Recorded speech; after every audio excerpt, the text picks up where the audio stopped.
एक दिन श्री कृष्ण आराम से बैठे बैठे सोच रहे थे कि उनके आसपास के लोगों को थोड़ा थोड़ा ईगो आ गया है, अहंकार बढ़ सा गया है सबका। जैसे गरुड़ देव को सबसे तेज होने का, उनकी पत्नी को उनका सबसे प्रिय, सबसे सुंदर होने का, सब में थोड़ा थोड़ा नार्सिज्म दिख रहा था उन्हें। अब इसका इलाज भी करना जरूरी था, पर करे कैसे? एंड एज यूजुअल वो मुस्कुराए और याद किया उन्हें जो हर विपदा, हर समय, हर युग में उनके साथ खड़े रहे हैं, दी अंजनी पुत्र हनुमान। और तब वो अपने महल में बैठते हैं, लेकिन इस बार श्री राम के रूप में, और साथ में थी उनकी पत्नी। फिर उन्होंने गरुड़ को बुलाया, सीना तना हुआ, पंखों में गर्व, और वो उसे कहते हैं हिमालय के पास हनुमान ध्यान में होंगे, उन्हें बुला लाओ, कह देना राम ने याद किया। गरुड़ उड़ पड़ते हैं। हिमालय जहाँ समय भी धीरे चलता है, वहाँ बैठे थे हनुमान, आंखें बंद, होठों पर सिर्फ एक नाम।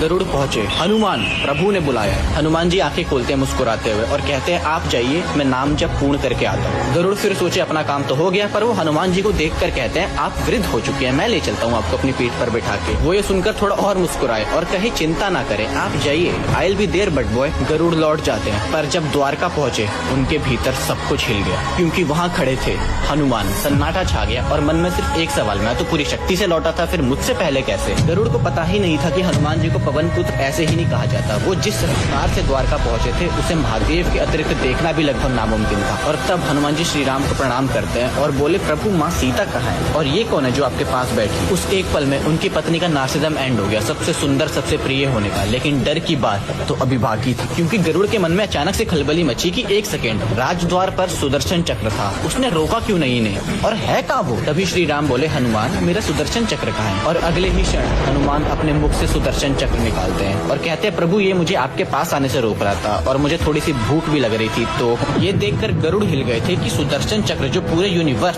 समस्त ब्रह्मांड की एक अनस्टॉपेबल फोर्स है, उसे ये मुख में दबाकर कैसे खड़े हैं? बेसिकली सुदर्शन चक्र को भी घमंड हो गया था कि वो अजय है, अपराजय है, कोई उसे रोक नहीं सकता। पर कहते हैं ना, आपन तेज सम्हारो आपे, तीनों लोग हाथ टिका पे।